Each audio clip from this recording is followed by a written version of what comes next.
utilisent ensemble dans les matchs pré-saison. C'est deux joueurs dont la vitesse peut bien matcher. Est-ce que je me trompe? Oui, c'est sûr. C'est deux joueurs rapides, puis ça prend de la vitesse de la Ligue nationale. C'est comment tu l'utilises. Je pense que c'est deux gars qui savent pas mal comment l'utiliser. Fait que c'est le fun d'avoir ça dans ton line-up. Anthony. Bon matin, Martin. On parlait hier de la profondeur de ton attaque. Si Ken Hughes n'était pas un peu visionnaire, Alex Newhook et Sean Monahan ce matin sont pas là. Est-ce que tu as eu une petite pensée pour ton DG hier quand Kirby Dach est tombé pour C'est quoi sa plus grande qualité? C'est un gars discret quand même.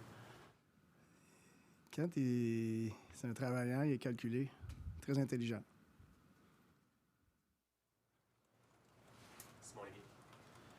J'ai deux questions qui n'ont aucun rapport ensemble. La première, c'est un petit échantillon, mais Kovacevic, Goulet, ils n'ont pas joué ensemble au camp. Dans les deux matchs, ça a comme bien marché. On a fait des super bons chiffres. Comment tu apprécies leur travail et qu'est-ce qui fait qu'ils travaillent bien ensemble? Je pense qu'ils se complètent bien. C'est deux différents joueurs. Je pense qu'ils savent leur force, puis ils jouent dans leur force. Ils s'aident. J'aime bien ce que je vois jusqu'à date. Ça prend ça. Puis c'est une paire qui a beaucoup jusqu'à date, de la constance. C'est important. L'autre, comme je disais, sans lien, encore une fois, c'est pas un gros échantillon, mais c'est votre troisième match, 2 optionnels le matin, un congé à Toronto. Est-ce que vous changez votre manière d'aborder les morning skates? Je sais pas encore. C'est trop de bonheur, mais c'est comme ça qu'on y va présentement. Patrick.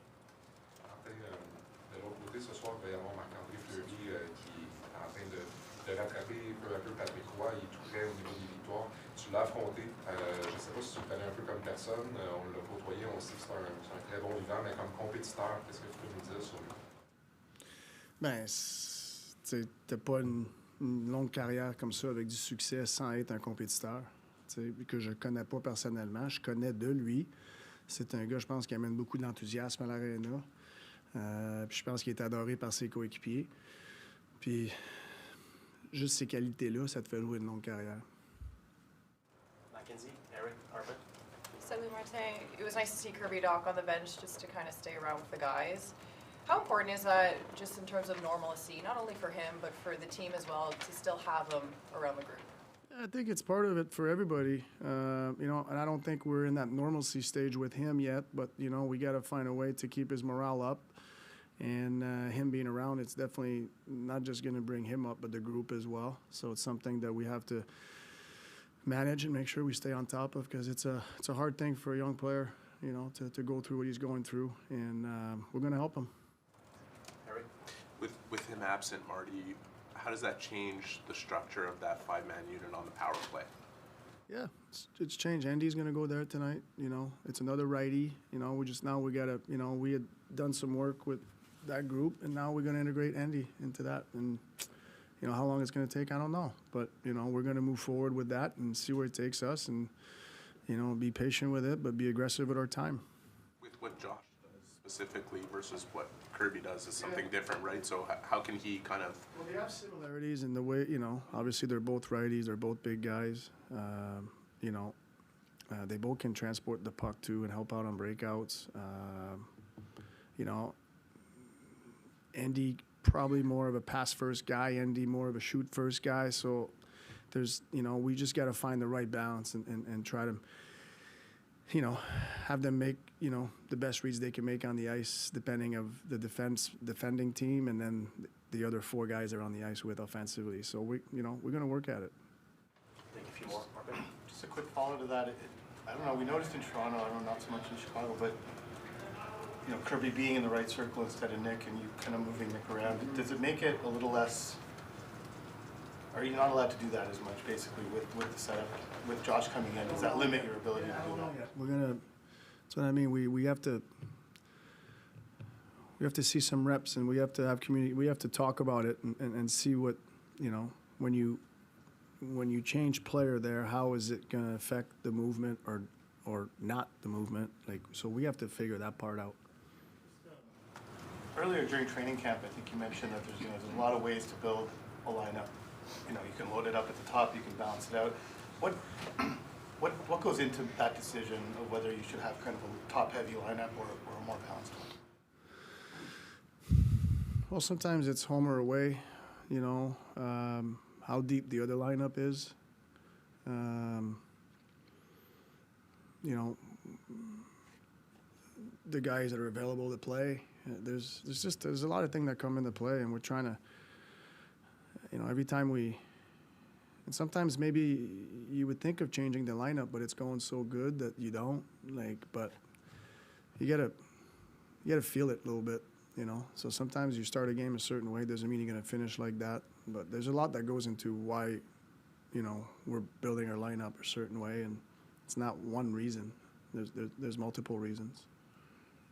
2 games, Coach, what have you liked about your team? And then with Minnesota in mind tonight, what's kind of important that you'll be focusing on?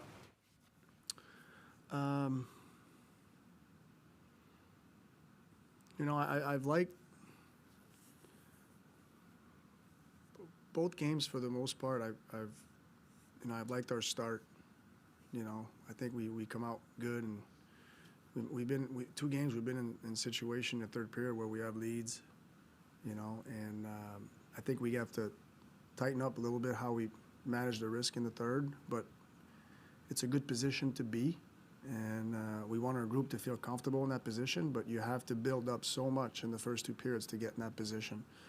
So I think I've loved our patience early on and not beating ourselves, and you know, and obviously I've liked the result, right? We get 3 out of 4 points, and now it's just don't fall in love with that. Just keep, you know, building with some truth to how we actually playing in some areas, and keep getting better.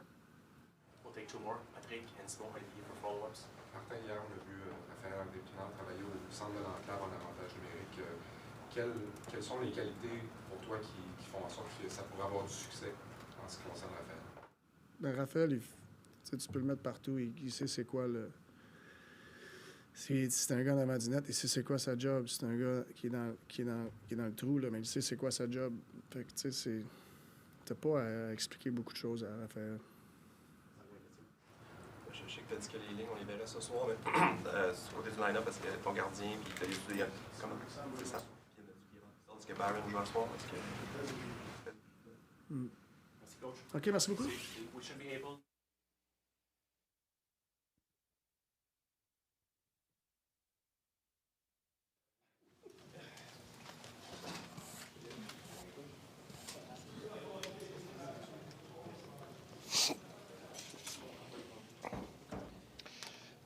Without Kirby tonight, there's going to be some changes, but do you expect to have the same lineman for tonight's game?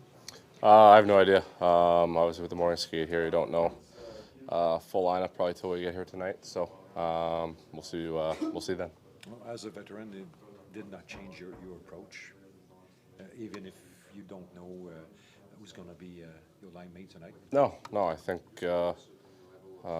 you know, it's kind of been pretty fluid for me since I've been here. So no, as soon as you know who you're playing with, obviously you try to talk it out as much as possible. Obviously, past 2 games have been with Gally and Monty, and but you know, things can change. You know, you never have the same line mates the whole year, so that's how it is. What's the biggest challenge about facing the Wild? I think a big, heavy team that tries to take away time and space pretty good. So it's going to be a different game than we've played the past 2. So we get ready for that. Just in dealing with injuries, it's always nice to see when the guys can stick around and stay with the team and any normalcy that can be for them. Yeah.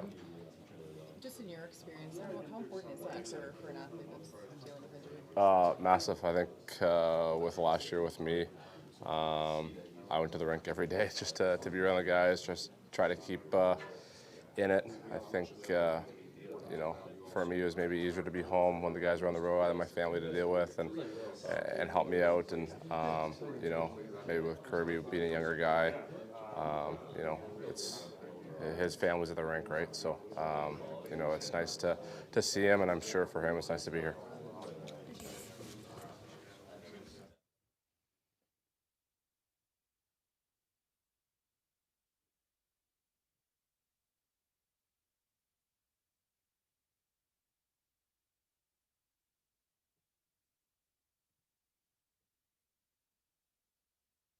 Different schedule, so it's just nice to be on the same schedule as everyone and kind of get into the routine of things.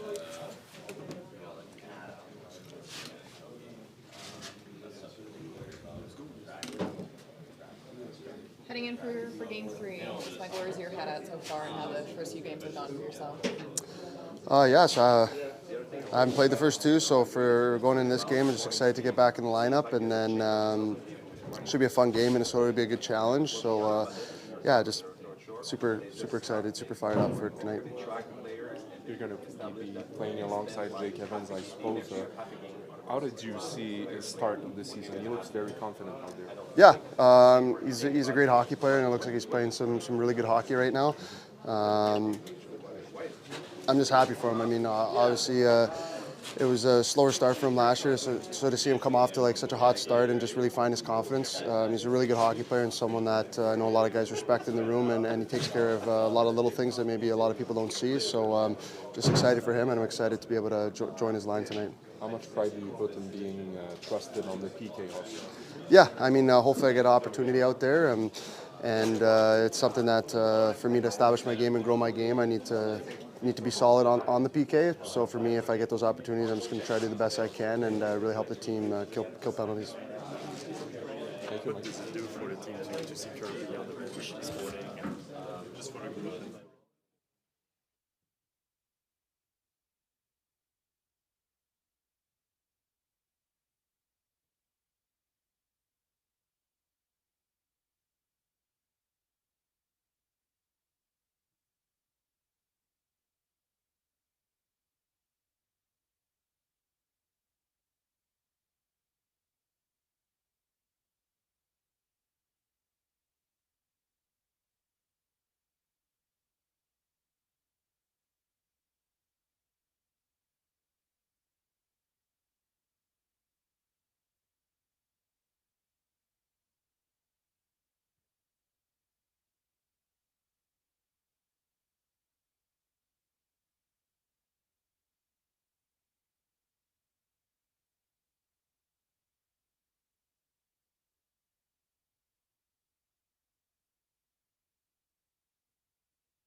But for me, it was just an honor to share the ice with those guys. You know, I think the biggest thing that most in the goaltending position that I have respect for is longevity in this league.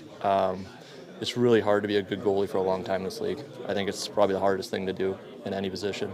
And he's the best, one of the best of all time. He's going to be in top 3 in wins. To join the other Quebecers on top of that, it's truly amazing. It's with Marty Brodeur, would you say that he's not a typical butterfly, modern style goalie? Sure. Would you say that? Yeah, no, he's got his own style, but I think that's why he brings success. Sorry. I think nowadays the unpredictability is the biggest answer. Shooters are too smart. They know what you're going to do. His game is athletic. It's wild. It's fun. It's loose. You often hear him on the ice yelling and screaming in a fun way. It's pretty amazing to be able to go about, your career that way for that long and be that successful. Not many guys in the world can do that, and special talent. Would you wear a yellow pad that he wore?